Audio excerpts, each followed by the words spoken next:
निर्मल जल सामन है जिनका, चंदन से है दिव्य वचन। अक्षत सम अक्षत श्रद्धा, सुमनो सा सुंदर है तन। नैवेद्य चरित्र जान है दीपक, बसु विधि करते धूप दहन। ध्यान सुफल है अर्घ समाधि, मुनिवर तुमको नित्य नमन। अनर्घ पद को पाने गुरुवर, मेरा अर्घ समर्पित है। एक जीवन क्या सौ सौ जीवन। देव 1008 श्री शांतिनाथ भगवान की, देव 1008 वर्तमान शासन नायक महावीर भगवान की, परम पूजिक स्वाट आचार्य प्रवर गुरुवर श्री विद्यासागर जी महामुनिराज की, 3,9 करोड़ मुनिराजों की पंच कल्याणक महामहोत्सव की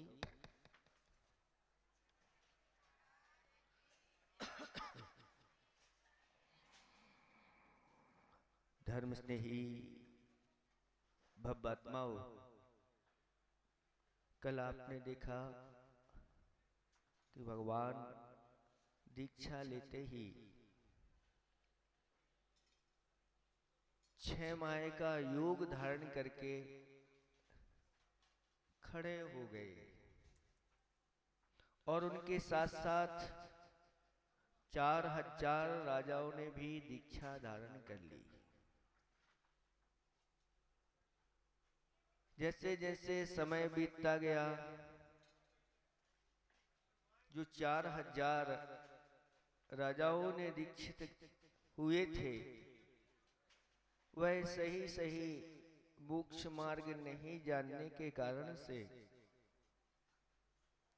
वह अपने पद से च्युत हो गए। और जब 6 माह पूर्ण हुए, भगवान ने अपनी योग मुद्रा को छोड़ा और विचार किया कि देखो, ये सब मोक्ष मार्ग की विधि नहीं जानते थे। इसके कारण से आहार चर्या किस प्रकार से करना चाहिए, उसके अभाव में यह मार्ग से च्युत हो गए हैं। अब मुझे उस मार्ग को पुनः उत्थापन करना है। वह मोक्ष मार्ग मुनियों के लिए सुचारू हो जाए। आहार की विधि बताना आवश्यक है, या आहार मुद्रा लेकर के वह नगर की ओर, ग्राम की ओर, अनेक देशों की ओर उन्होंने परिभ्रमण किया। लेकिन कोई भी उस समय आहार दान की विधि नहीं जानता था। और भगवान जहां जाते थे, लोग ये समझते थे कि इनको कोई वस्तु की आवश्यकता है, तो वह कहते थे, लो हाथी ले लो, घोड़े ले लो, रत्न ले लो। अनेक कन्याओं को लेकर के आ जाते थे कि भगवान के लिए इनकी आवश्यकता है, कन्याएं ले लो। कई लोग अच्छा सुगंधित जल लेकर के आ जाते थे, भगवान स्नान करो और ये भोजन रखा हुआ है आपके लिए सुस्वादु, इसका आप उपभोग करिए। लेकिन भगवान किसी से कुछ बोलते नहीं और आगे बढ़ते चले जाते हैं। ऐसे करते करते बहुत समय बीत जाता है। 6 महीने का तो युग धारण किया था और लगभग 7 महीने तक और कुछ दिन वह इस प्रकार से परिभ्रमण करते रहे। किसके अभाव में? ते उनका स्वयं का लाभांतरय कर्म का उदय चल रहा था और श्रावकों का दानांतरय कर्म का उदय चल रहा था। इसके कारण से वह लाभ नहीं मिल पा रहा था। इसलिए आचार्य भगवंतों ने कहा इस दान की विधि को अच्छी तरह से समझ लेना चाहिए, सीख लेना चाहिए, जिसके माध्यम से श्रमण और श्रावक दोनों का यह रत्नात्रय मार्ग सफल होता चला जाता है। तो दान की विधि के बारे में कहा गया है कि 9 पुण्य ही प्रतिपत्ति ही,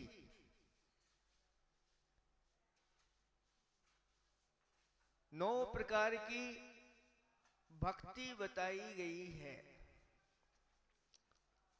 उस 9धा भक्ति के साथ जो आहार दान देता है वही सही उत्तम आदि पात्रों की विधि है।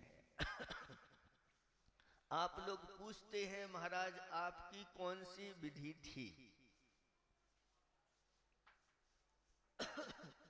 तो महाराज कहते हैं हमारी 9धा भक्ति विधि थी। अगर 9धा भक्ति में एक भी भक्ति कम हुई तो वह चौके से लौट करके आ जाते हैं। तो जिस श्रावक ने शुद्धि पूर्वक अपने लिए भोजन तैयार किया है, साथ साथ में उसने ये भी भावना भाई है कि कोई अतिथि आ जाए तो उनको भी आहार दान देकर के मैं अपने जीवन को धन्य करूं,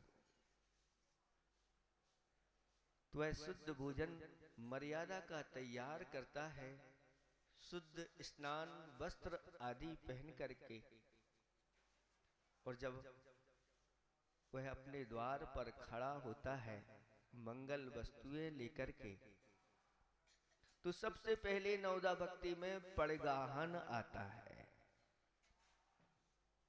पड़गाहन के लिए श्रावक अपने द्वार पर खड़े हो जाते हैं और अतिथि का इंतजार करते हैं। अब महाराज कब द्वार पर खड़े होना? तो जब आहार की बेला होती है उसी समय अपन को खड़े होना। ये आहार की बेला आज वर्तमान में आप सबको ज्ञात रहती है कि मुनिराज किस समय निकलते हैं।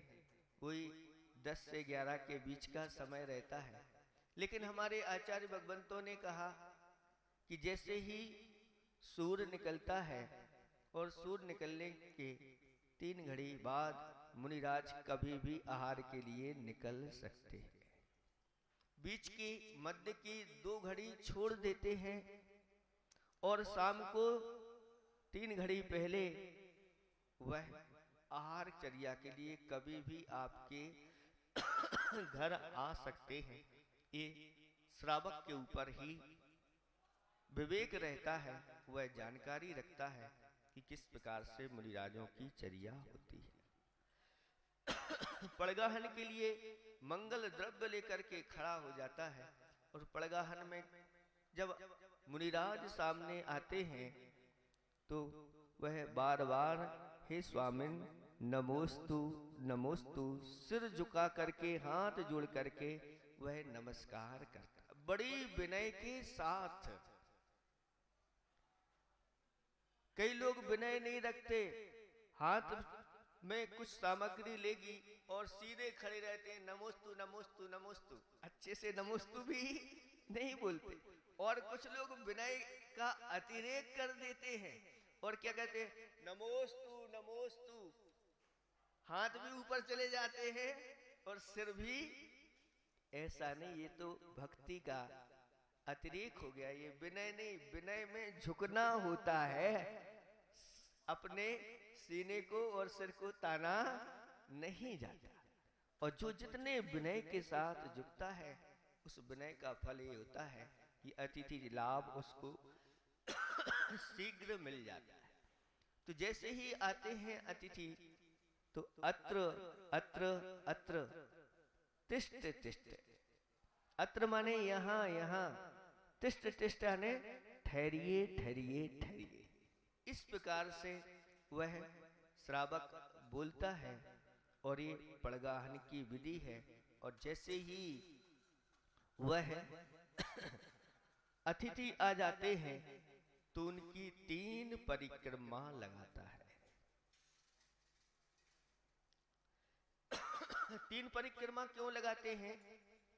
तो ये रत्नात्रय के धारी हैं और जो रत्नात्रय के धारी की 3 परिक्रमा लगाता है एक दिन उसको भी रत्नात्रय की प्राप्ति हो जाती है। इसलिए उस रत्नात्रय की प्राप्ति के लिए 3 परिक्रमा लगाता है।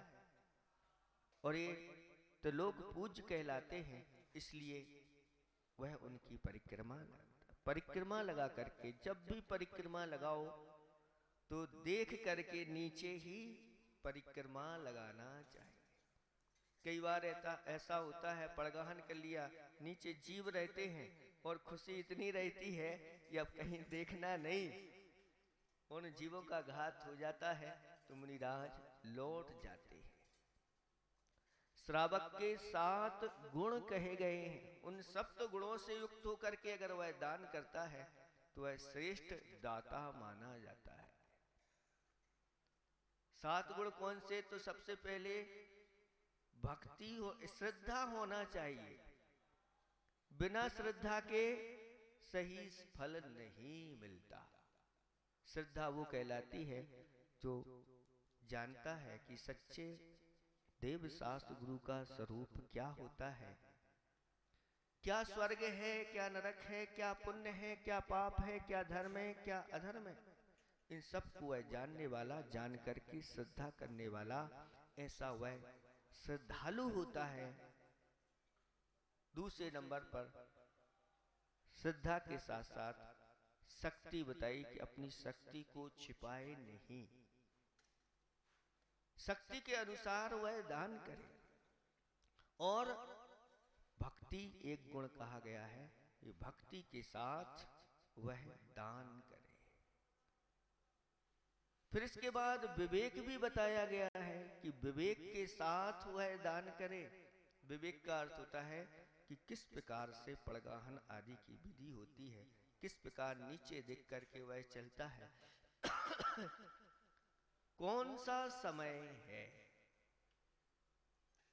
ये विवेक कहलाता है। यथा विधि तो आपको बताई है, नवदा भक्ति ये विधि होती है। तो कहा कैसा काल चल रहा है, यथा काल, ठंडी का काल है कि गर्मी का काल है कि वर्षा का काल है, कौन से काल में कैसा भोजन करना चाहिए, आपको भी ज्ञान होना चाहिए। और आपको ज्ञान होगा तो ऐसे मुनिराजों के लिए, उत्तम आदि पात्रों के लिए भी आहार दान। ऐसा नहीं कि ठंडी का समय है और ठंडी ठंडी प्रकृति की चीजें ठंडी ठंडी चला दी तो वह उनका स्वास्थ्य बिगड़ जाएगा, और गर्मी में गर्म प्रकृति की चीजें चला दी तो भी स्वास्थ्य बिगड़ जाएगा। इसलिए कहा कि काल को देख करके, साथ साथ में मुनिराजों का सहनन आदि देख करके कि मुनिराज कैसे हैं, कैसी उनकी प्रकृति है, पित्त प्रकृति है, कफ प्रकृति है या वात प्रकृति है, आदि आदि को देख करके भोजन आदि वह श्रावक देता है। ये विवेक कहलाता है।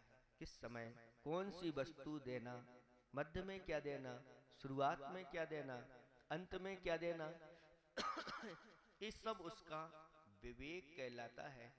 विवेक गुण से युक्त होता है। अलुब्धता यानी उसके पास लोभपन नहीं रहता, उदारता रहती है। ऐसे उदार गुणों को धारण करने वाला श्रावक उत्तम श्रावक कहलाता है। और साथ साथ में क्षमा गुण, क्योंकि चौके में अनेक प्रकार के लोग उपस्थित रहते हैं, उस समय कोई मान लो किसी के द्वारा त्रुटियां हो जाती हैं तो वह क्षमा धारण करता है, और साथ साथ में संतोष को धारण करने वाला वह होता है। दान के बदले में आचार्य भगवंतों ने कहा कोई चाह नहीं रखना चाहिए कि मुझे महाराज के द्वारा अच्छी तरह से खूब आशीर्वाद मिलेगा, मंत्र तंत्र महाराज हमारे लिए दे देंगे, या मुझे स्वर्ग आदि की प्राप्ति हो, इसके लिए नहीं। तो फिर दान करते समय क्या विचार करना चाहिए?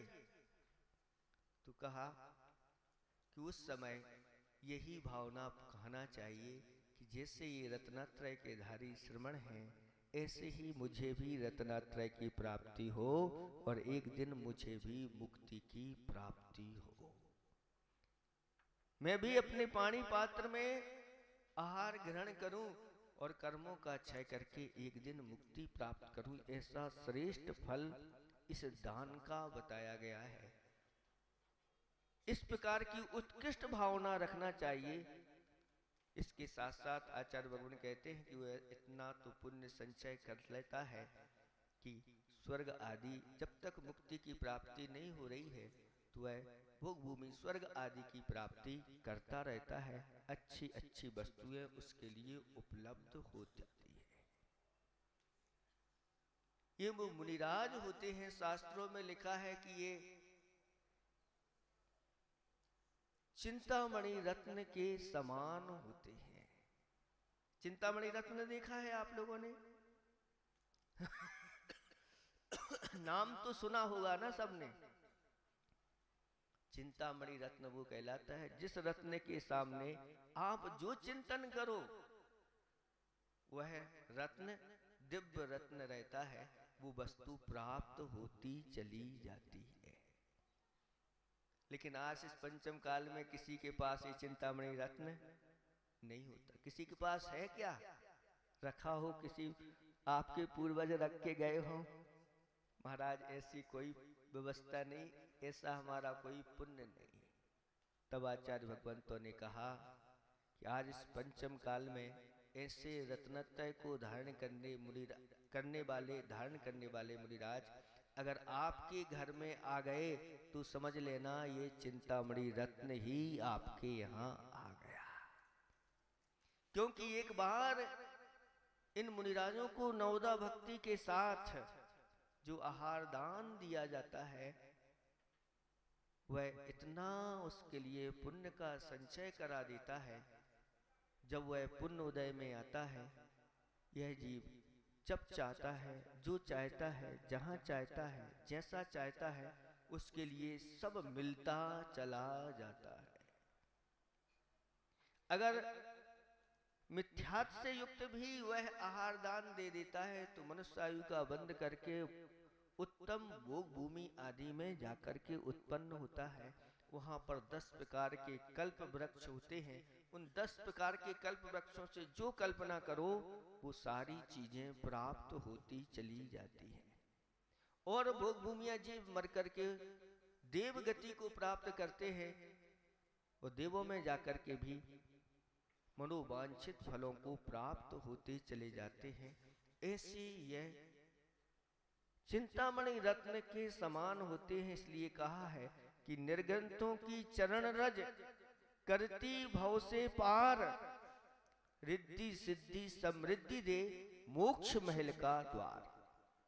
ये मोक्ष महल का द्वार इनके माध्यम से खुल जाता है। इसलिए नवदा भक्ति के साथ आहार दान देना चाहिए, जिसमें पड़गाहन हो गया। और पड़गाहन करके जैसे ही चौके में प्रवेश करते हैं तो क्या करते हैं? अपने दोनों पैरों को धो लेना चाहिए। जो शुद्ध प्रासुक जल रखा हुआ है उससे पैर धोइए। पैर धोने के साथ साथ वस्त्र, हमने आपको बताया था कि ऐसे वस्त्र पहनना चाहिए जो वस्त्र धरती का स्पर्श नहीं करते हो। क्योंकि आप जब मंदिर में जाते हैं पैर धोते हैं, क्यों? पैर में जो धूल आदि लगी है उसको धो देते। लेकिन अगर वस्त्रों में नीचे की धूल लग गई, रास्ते की धूल लग गई तो उसको कैसे धोएंगे? इसलिए ऐसे वस्त्र पहन करके मंदिर में या पड़गाहन आदि करना चाहिए। जो धरती का स्पर्श नहीं करते हैं तो पैर धो करके जैसे ही अंदर प्रवेश करते हैं तो उच्च आसन पर विराजमान करने के लिए निवेदन करना चाहिए। जो उच्चासन होता है शुद्ध होना चाहिए, हिल्ला डुल्ला नहीं चाहिए, और उस पर मुनिराज को विराजमान करते हैं और विराजमान करके पाद प्रक्षालन होता है। पाद प्रक्षालन करके उनका जो गंधोदक होता है वह गंधोदक अच्छी तरह से अपने माथे में सिर पर रखना चाहिए, गदगद भाव के साथ अहोभाग। फिर ऐसा करके अच्छी जो आपने थाली में सजाई हुई द्रव्य है उस अष्ट द्रव्य से 8 प्रकार की जो द्रव्य होती है जल चंदन आदि, उससे उनकी पूजा करना चाहिए और पूजा भी सावधानी पूर्वक करना चाहिए। कई बार एक थाली होती है और चढ़ाने पूजा करने वाले 50 होते हैं, और अगर 50 ही वो वस्तु को उठाएंगे तो उसमें बहुत डिस्टर्ब हो जाते हैं, कोई नीचे गिरा देता है आदि आदि। तो एक व्यक्ति जो घर का मुखिया होता है वह पूजा करे और सभी लोग हाथ लगा करके अनुमोदना करना चाहिए। चावल आदि नीचे नहीं गिरना चाहिए, नहीं तो आपकी भक्ति का अतिरेक हो जाता है और सब लोगों को आप ऐसे ऐसे करके देते हैं, नीचे गिर जाते हैं। और आप लोग कहते भी हैं भक्ति में बिखराते हैं गली गली, तो आप भी बिखरा देते हैं चावल आदि। बिखेरना नहीं चाहिए, हाथ लगाकर। और जैसे ही पूजन होती है पूजन के बाद सबको प्रणाम करना चाहिए, यानी नमोस्तु बोलना चाहिए, हे स्वामी नमोस्तु नमोस्तु नमो। नवदा भक्ति में नमस्कार भी एक आता है। इसके बाद फिर मन शुद्धि, वचन शुद्धि, काय शुद्धि और आहार जल की शुद्धि बोलना चाहिए। लेकिन बहुत सारे लोग जो होते हैं वह शुद्धि शुद्ध नहीं बोलते। ऐसा क्यों? क्योंकि बहुत सारे लोग होते हैं, कुछ काम में लगे रहते हैं, कुछ भीतर हैं कुछ बाहर हैं। तो जैसे ही एक व्यक्ति कहता है मन शुद्धि तो दूसरा आके कहता है वचन शुद्धि, तो तीसरा बाहर से निकल करके कहता है काय शुद्धि महाराज, और चौथा कहता है काय की शुद्धि महाराज। ऐसा नहीं करना, एक साथ सबको एक स्वर में बोलना चाहिए जिसके माध्यम से तीनों प्रकार की ये शुद्धि हो जाए और साथ साथ में आहार जल की शुद्धि है। इस प्रकार कहते हुए फिर जो उनकी मुद्रा होती है बना के गए थे, उस मुद्रा को छोड़ करके फिर अंजलि को जोड़ करके या अंजलि बना करके फिर आहार ग्रहण करने के लिए वह निवेदन करता है। ऐसी नवदा भक्ति के साथ जो आहार दान दिया जाता है, ऐसा वह आहार दान सर्वश्रेष्ठ दान कहलाता है। बड़े आदर के साथ हस्र के अश्रु बहाते हुए आनंद के साथ आहार की ये प्रक्रिया करना चाहिए। कहते हैं कि जो ग्रस्त जीवन में 6 कर्म करता है, उन 6 कर्मों के माध्यम से त्रस और स्थावर आदि जीवों की विराधना होती है। उन सब का पाप जो लगता है वह दान और पूजा के माध्यम से धुल जाता है। और वह दान तो थोड़ा करता है लेकिन उसका फल कैसा मिलता है, तो आचार्य भगवंतों ने वट बीज का उदाहरण दिया।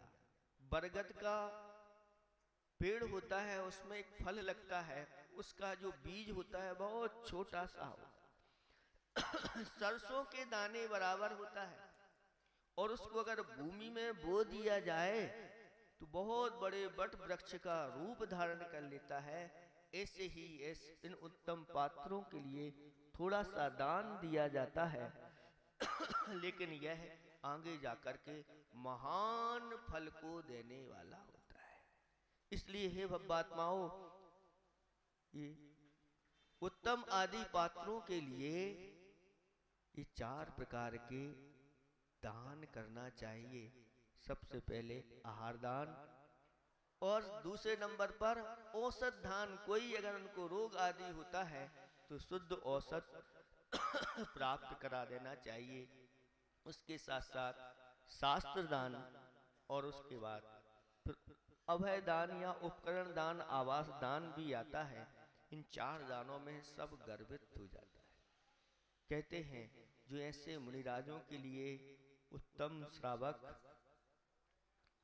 आहार दान देता है, वह उनके लिए आहार नहीं, उनके लिए वह रत्नात्रय दान देता है। क्योंकि आहार के माध्यम से ही उनकी रत्नात्रय की सुरक्षा होती है। वह आहार के माध्यम से उनके लिए उत्तम क्षमा आदि 10 धर्मों को देता है। वह आहार दान के माध्यम से उनके लिए जीवन दान देता है। क्योंकि इस आहार के माध्यम से ही ये जीवन चलता है। इस आहार दान के माध्यम से ही वह उनके लिए अन्न आदि तप करने की शक्ति प्रदान करता है। इसलिए इस दान को आचार्य भगवत्तों ने महान कहा है। ऐसा दान मुक्ति के लिए कारण बनता है। और जैसे तीर्थंकर जैसे महापात्र को अगर जो दान देता है, कहते हैं वह उसी भव से मुक्ति को प्राप्त कर लेता है। ऐसी महिमा इस दान की है। इसलिए भव्यात्माओं, इस दान देने में देर मत करो। ये मत विचार करो कि जब हमारे पास हो जाएगा तब हम दान करेंगे। आपको एक छोटी सी कथा सुना देते हैं कि एक ऐसे ही दंपत्ति जिन्होंने भोगोपभोग परिमाण का व्रत लिया है, विप्र कुल में जिनका जन्म हुआ है, और दोनों पति पत्नी हैं, एक झोपड़ी में रहते हैं, और किसी ने कुछ दे दिया तो उसी को ही बना करके और भोजन एक बार ही वह भोजन करने वाले थे। एक बार क्या हुआ कि वह कापोत वृत्ति से दाने इकट्ठे करके लाए। कापोत वृत्ति जैसे कबूतर जाता है दाना चुगता है, ऐसे ही खलहान में जहां धान आदि रखे रहते हैं वहां से धान उठा लिया जाता है, तो बहुत सारे दाने बिखरे पड़े रहते हैं। उन दानों को बीन करके लाए और उसको शोधन करके अच्छी तरह से शुद्ध भोजन बनाया। और शुद्ध भोजन करके बना करके और उसके 4 हिस्से किए। पहला हिस्सा तो किसका? पहली रोटी किसकी? गाय की। तो पहला हिस्सा तो निकाल करके गाय आदि के लिए रख दिया। फिर दूसरा हिस्सा अपने लिए, और तीसरा हिस्सा पत्नी के लिए, और चौथा हिस्सा अतिथि के लिए निकाल करके रख दिया। यही सही विधि है। जब भी भोजन आप लोगों के यहाँ बनता है तो पहली रोटी तो खाना नहीं चाहिए, लेकिन वो भी आप खा जाते हैं? नहीं खाते। वो निकाल करके तो रख देना चाहिए, और उसमें से एक हिस्सा अतिथि के लिए कभी भी हमारे यहाँ अतिथि आ जाए उनके लिए ये रखा है। तो ऐसा उसने करके रखा। पुण्योदय से उसके यहाँ एक मासूफवासी महाराज उसी झोपड़ी की ओर चले आए, और जब उसने देखा तो देख करके आनंदित हो गया, अहो भाग्य। और दोनों ने उन मुनिराज का पड़गाहन किया, और पड़गाहन के साथ नौदा भक्ति के साथ जो अतिथि के लिए निकाल करके रखा था वह उनके लिए दिया। लेकिन जो अतिथि के लिए निकाल के रखा था वह बहुत कम था, उससे समझ में आ गया कि महाराज का अभी आहार नहीं हुआ, तो जो अपने हिस्से का था वो भी उसने दे दिया कि हम तो एक दिन उपवास कर लेंगे, चल जाएगा। लेकिन इनके कितने उपवास हैं कोई पता नहीं है और आगे जाके इनके फिर कितने उपवास हो जाए कोई भरोसा नहीं। तो अपने हिस्से का दे दिया, लेकिन उससे भी वह उनका आहार पूर्ण नहीं हुआ। तो अपनी पत्नी की ओर देखा तो पत्नी ने भी इशारा कर दिया, मेरा भी दे दो। और जैसे ही पत्नी का दिया, महाराज का आहार पूर्ण हुआ। और जैसे ही आहार पूर्ण हुआ, देवों ने आकर के रत्नों की वर्षा कर दी। वाद्य बजने लगे, पुष्प वृष्टि हो गई और अहोदान अहो। ऐसा क्यों हुआ? शास्त्रों में लिखा है कि जैसे उत्तम आदि पात्र होते हैं और वैसे दाता भी मिल जाएं, कि उसने अपना सर्वस्व दान कर दिया, कुछ भी बचाया नहीं, जो था बस इतना ही था, कल के लिए कोई व्यवस्था उसकी नहीं, और उसने कर दिया। ये दान, सर्वस्व दान अपने आप में बड़ा दान है। इसलिए आचार्य भगवान कहते हैं कि जब हमारे पास बहुत कुछ हो जाएगा, इसके लिए इंतजार मत करो, जो है उसी में से ही दान करके और ऐसे पुण्य का संचय कर लेना चाहिए। वहीं पर एक यज्ञ हो रहा था। उस यज्ञ में राजा बहु स्वर्ण दान दे रहा था। जो यज्ञ करने वाले होते हैं उन पंडितों के लिए राजा प्रतिदिन बहुत स्वर्ण दान देता था। जब रत्नों की वृष्टि हुई तो यज्ञ कराने वाले राजा के पास पहुंच गए और कहते हैं, राजन, यह सब आपने जो यज्ञ कराया है, इसका ये फल है कि देवों ने रत्नों की वर्षा कर दी। तब राजा कहता है कि यज्ञ तो आप लोगों ने किया है, इसलिए जाओ वो रत्न आप ले लो। और वह रत्न जैसे ही उठाने के लिए तैयार होते हैं, वह सांप बिच्छू बन जाते हैं। छोड़ करके वह राजा के पास पहुंचते हैं, राजन आपने यज्ञ कराया है, इसके अधिकारी आप हैं, हम लोग इसके अधिकारी नहीं हैं। राजा भी आता है, उन रत्नों को उठाता है, वो सांप बिच्छू बन जाते हैं, तुरंत छोड़ देते हैं। तब वहां पर लोग खड़े हुए थे और राजा को बताते हैं कि राजन, ये आपके यज्ञ का फल नहीं, इस कुटी में रहने वाला यह ऐसा श्रावक और श्राविकाएं हैं जिन्होंने ऐसे महापात्र रत्नत्रयधारी मुनिराज के लिए दान दिया है, उन्होंने बड़ा महायज्ञ किया है, उसी का ये फल है कि उनके यहाँ पंच आश्चर्य हुए। तब राजा कहता है, मैंने बहुत सारे दान अपने जीवन में किए, लेकिन कभी ऐसे आश्चर्य नहीं हुए, मुझे भी इस आहार दान का फल ये मिले।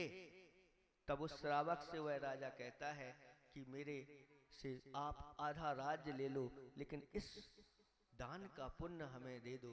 तब वह कहता है, यह किसी को दिया नहीं जाता, ये तो स्वयं किया जाता है।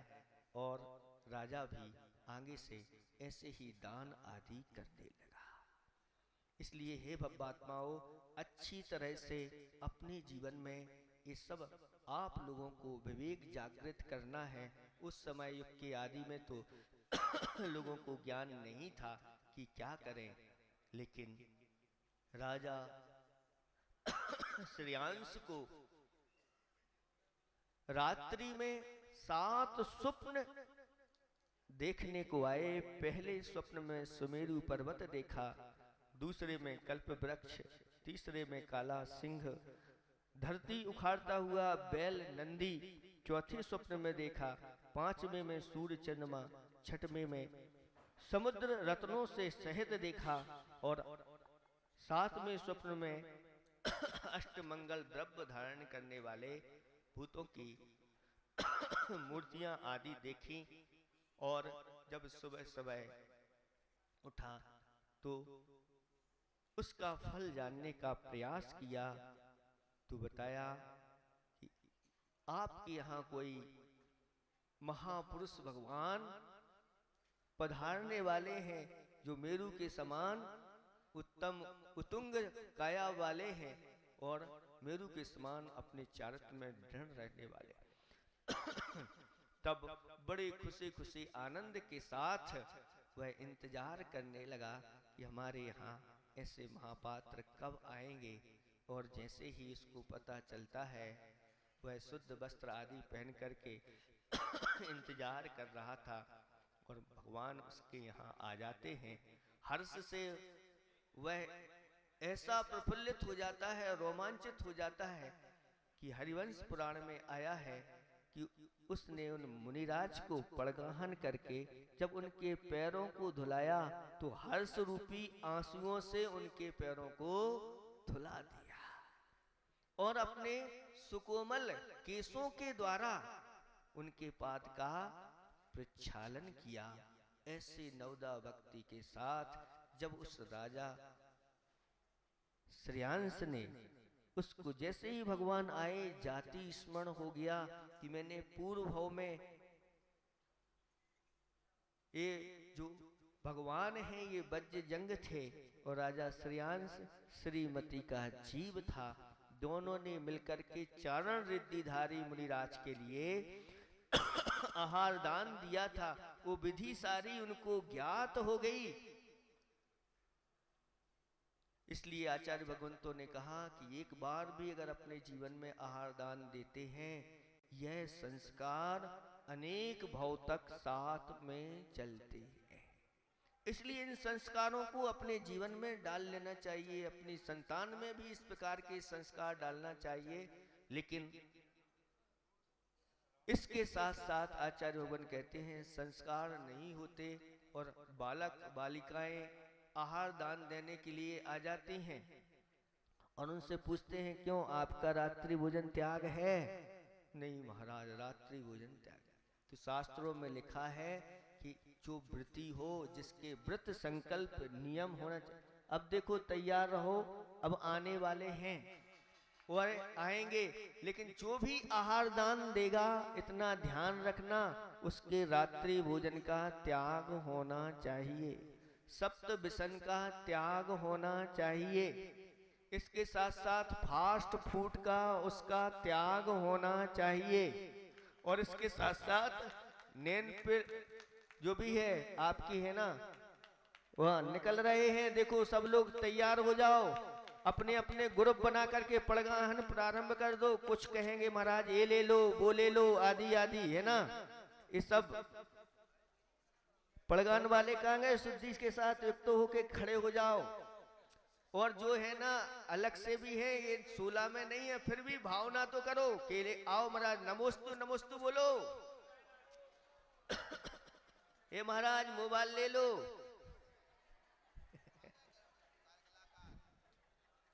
अनेक प्रकार से लोग अच्छे अच्छे वस्त्र आभूषण लेकर के खड़े हो जाओ। कहाँ गए व्यवस्था बनाने वाले, संचालन करने वाले? हाँ देखो दूर दूर बिल्कुल निकट में खड़े नहीं होना। इस पाइप को ना ब्रैकेट को छोड़ दो, ब्रैकेट से पकड़ के नहीं खड़े होना। हाँ शुद्धि बना करके रखना।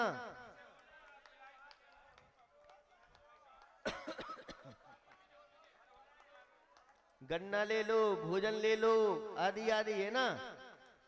इस प्रकार की विधि करते थे श्रावक उस समय। सही सही ज्ञान नहीं होने के कारण से ये सब चलता रहता था। और ऐसे करते हुए देखो पड़गाहन की विधि नहीं मिली और निरंतर करते रहे। ऐसे करते करते समय बीतता गया, लेकिन किसी को यह विधि नहीं मिली। ये जो रेलिंग है ना, रेलिंग से 2-2 फुट पीछे खिसको सभी लोग।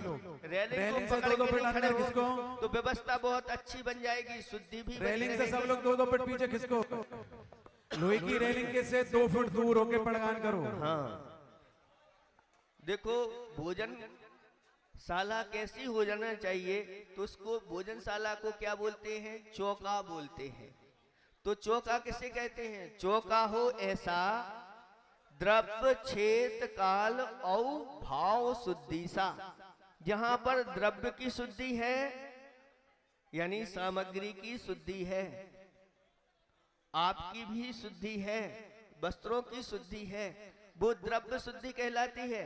फिर क्षेत्र शुद्धि, स्थान भी वह शुद्ध होना चाहिए। काल शुद्धि यानी जहां ग्रहण आदि का काल नहीं हो, सूतक पातक का काल नहीं हो, रात्रि नहीं हो, प्रभावना आदि का काल नहीं हो, ये काल शुद्धि है। और भाव शुद्धि कहते हैं कि भाव शुद्धि तो जरूर होना ही चाहिए, क्योंकि भाव के बिना द्रव्य आदि कार्य नहीं होता। इसलिए सर्वेषां शुद्धि नाम मना शुद्धि प्रशस्यते, सभी शुद्धियों में मन की शुद्धि प्रशस्त मानी जाती है। तैयार रहें, अलग अलग ग्रुप बना के खड़े हों, एक साथ सब लाइन में खड़े ना हो। ये बहुत बड़ा पांडाल है। अलग अलग अपनी भी 4 प्रकार की होती है। क्षेत्र शुद्धि भी 4 प्रकार की होती है, काल शुद्धि 4 प्रकार की होती है, और भाव शुद्धि 4 प्रकार की होती है। तो 4 का 4 में गुणा करो तो 16 हो जाता है, इसी को 16 बोलते हैं। अब द्रव्य शुद्धि 4 प्रकार की कौन सी है? तो अन्न की शुद्धि, जल की शुद्धि, अग्नि की शुद्धि और दाता की शुद्धि। दाता कैसा होना चाहिए? तो उच्च वर्ण वाला दाता होना चाहिए और उसके कुल की शुद्धि होना चाहिए। ऐसा दाता निरोगी होना चाहिए, शरीर में रोग आदि नहीं हो, और अंगहीन नहीं होना चाहिए। देखो फिर पुनः निकल करके आ रहे हैं।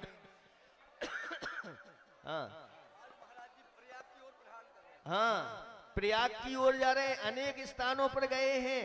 शास्त्रों में लगा छोटे बड़े अनेक प्रकार के ग्राम, नगर, खेत, करवट, मटम्ब आदि।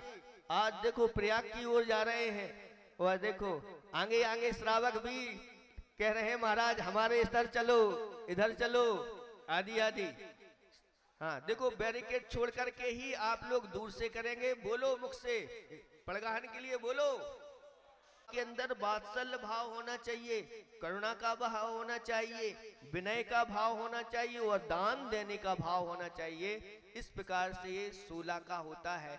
और भी आप आज बताते हैं 16 कैसे कहते हैं। तो 7 प्रकार के दाता के गुण होते हैं और नवदा भक्ति होती है। नवदा भक्ति के साथ दाता के जब 7 गुण मिल जाते हैं तो 16 का वह हो जाता है, वो 16 कहलाते हैं। अथवा 16 दोष होते हैं, उद्गम आदि 16 दोष होते हैं, वो श्रावक के अधीन होते हैं।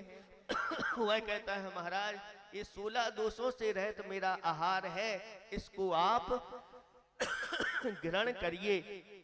इस प्रकार की ये विधि होती है। इसलिए आचार्य भगवान कहते हैं कि आप अपने दान को देखो, खड़े हो जाओ, हाँ प्रदान करना।